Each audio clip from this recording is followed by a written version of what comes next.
Kabar gembira bagi Anda yang suka transfer antar bank. Biaya transfer antar bank kini dibatasi menjadi Rp2.500.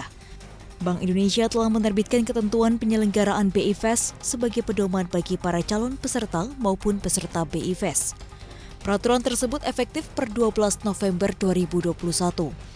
Nantinya bank yang menjadi peserta BI Fast akan memangkas tarif transfer antar bank.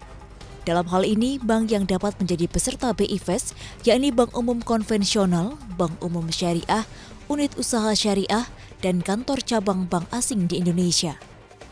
Untuk jadi peserta BI Fast, calon peserta harus memenuhi persyaratan, yakni menjadi nasabah Bank Indonesia dan berstatus aktif, tidak sedang dalam proses likuidasi atau kepailitan, serta pimpinan calon peserta memiliki kredibilitas yang baik dan rekam jejak yang baik. Dalam aturan tersebut dijelaskan, layanan yang dapat diproses melalui BI Fast terdiri atas layanan individual credit transfer dan layanan lain yang ditetapkan oleh penyelenggara. Adapun pemrosesan transaksi melalui layanan ICT dilakukan dalam 2 tahap, yakni pemrosesan perintah validasi nasabah penerima dan pemrosesan kredit transfer request.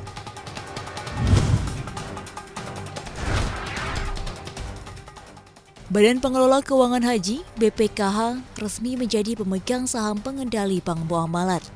BPKH menyebut pihaknya telah menerima hibah 7,9 miliar saham Bank Muamalat atau setara dengan 77,42% dari total kepemilikan saham perusahaan.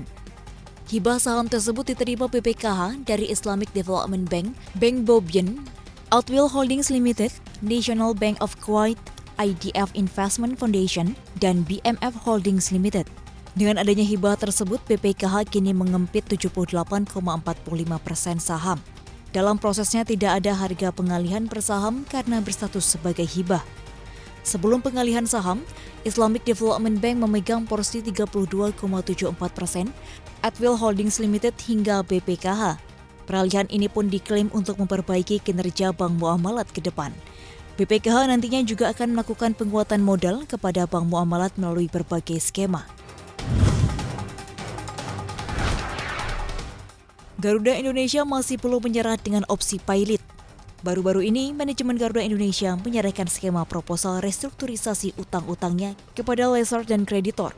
Direktur Utama Garuda Indonesia, Irfan Setiaputra, mengatakan penyampaian proposal ini merupakan bagian dari proses restrukturisasi dan pemulihan Garuda. Proposal ini memuat rencana jangka panjang bisnis Garuda, serta sejumlah penawaran dalam pengelolaan kewajiban bisnis dengan para lessor, kreditur, dan para pemasok utamanya.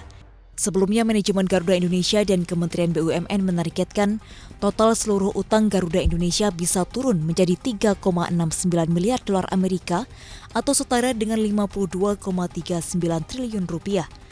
Nilai ini turun signifikan dari total utang saat ini, 9,78 miliar dolar Amerika atau sekitar 138,88 triliun rupiah. Dari jumlah utang tersebut, utang lessor pesawat tercatat 9 miliar dolar Amerika.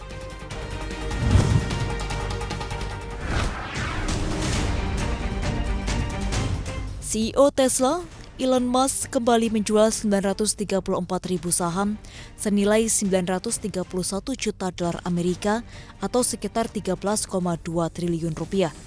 Setidaknya Musk telah melepas 7,2 juta saham perusahaan besutannya itu, senilai 7,8 miliar dolar Amerika sejak 8 November lalu.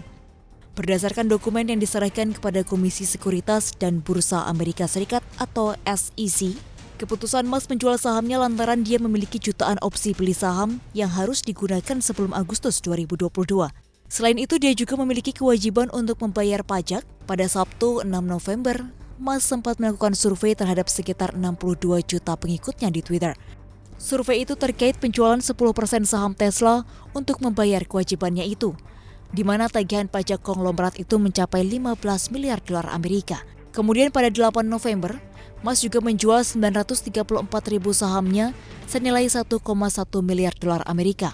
Meski jumlah saham yang dijual sama, nilainya lebih tinggi dari penjualan awal pekan ini, karena harga saham Tesla merosot 5% dalam sepekan terakhir.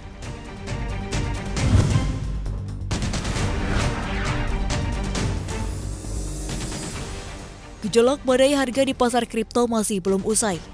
Aset kripto dengan nilai kapitalisasi pasar di atas 30 miliar dolar Amerika kembali ambles dalam ke zona merah.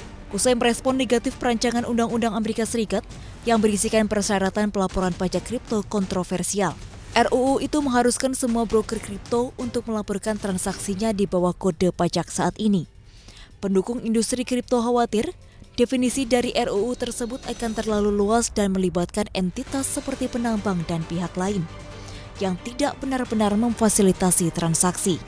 Melansir data dari CoinMarketCap, pada pukul 9.15 pagi waktu Indonesia Barat, Bitcoin kembali ke bawah level psikologis 60.000 dolar Amerika, di mana koin digital berkapitalisasi pasar lebih dari 1 triliun dolar Amerika tersebut ambles 4,43% ke level harga 59.472,81 dolar Amerika per koin. Sedangkan Ethereum tergelincir 5,92%. Adapun token yang mengalami koreksi lebih dari 6% yakni Binance Coin yang ambles 6,82% dan diikuti Solana, Polkadot, dan Dogecoin.